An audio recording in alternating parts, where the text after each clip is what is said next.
మీ party leaders, మీ చంద్రబాబు నాయుడు పెద్ద విజనరీయా?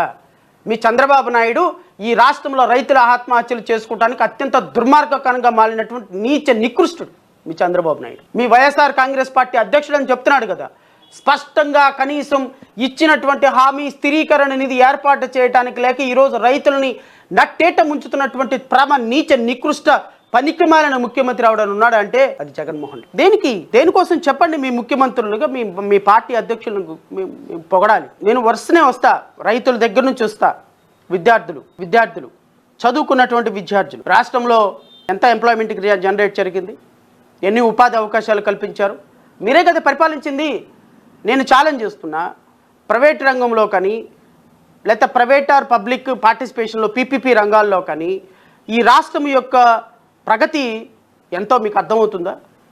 ఈ రాష్ట్రంలో పట్టుమని 10 ఉద్యోగాలు, 10,000 మందికి ఉద్యోగాలు కల్పించగలిగినటువంటి ఒక ఫ్యాక్టరీ ఉందా? ఒక్కసారి వెళ్ళి గుజరాత్ చూడండి అయ్యా, ఒక్కసారి వెళ్ళి పంజాబ్ చూడండి అయ్యా, ఒక్కసారి వెళ్ళి రాజస్థాన్ చూడండి అయ్యా, ఒక్కసారి వెళ్ళి ఢిల్లీ చూడండి అయ్యా. ఇప్పుడు ఈ దేశంలో ప్రగతిని సాధించి ఈ దేశంలో 78% 5 రాష్ట్రాల నుంచే, కేవలం 5 రాష్ట్రాల నుంచే ఉపాధి రంగం, ఉత్పాదక రంగం ముందు పడుతుంటే కింద నుంచి 17వ స్థానంలో ఆంధ్రప్రదేశ్ రాష్ట్రాన్ని కూర్చోబెట్టిన నీచ నికృష్టులు మీ పార్టీ నాయకులు. ఏం మాట్లాడతాం? మీ నాయకుల గురించి ఏం మాట్లాడతాం?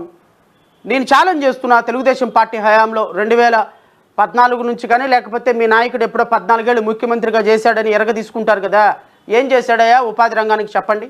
ఎన్ని ఉద్యోగాలు కల్పన చేశాడు? ఎన్ని ఫ్యాక్టరీలు తీసుకొచ్చాడు? ఎన్ని ఉద్యోగాలు కల్పించారు? ఆంధ్రప్రదేశ్ రాష్ట్రంలో పబ్లిక్ ప్రైవేటు పార్టిసిపేషన్లో పీపీపీలో ఎన్ని రంగాలను అభివృద్ధి చేశాడు? మీ పార్టీ నాయకుడికి పోలవరం కట్టడమే చేత కానీ ఒక పరమ చెత్త నాయకుడు మీ నాయకుని గురించి మీరు మాట్లాడుతున్నారా?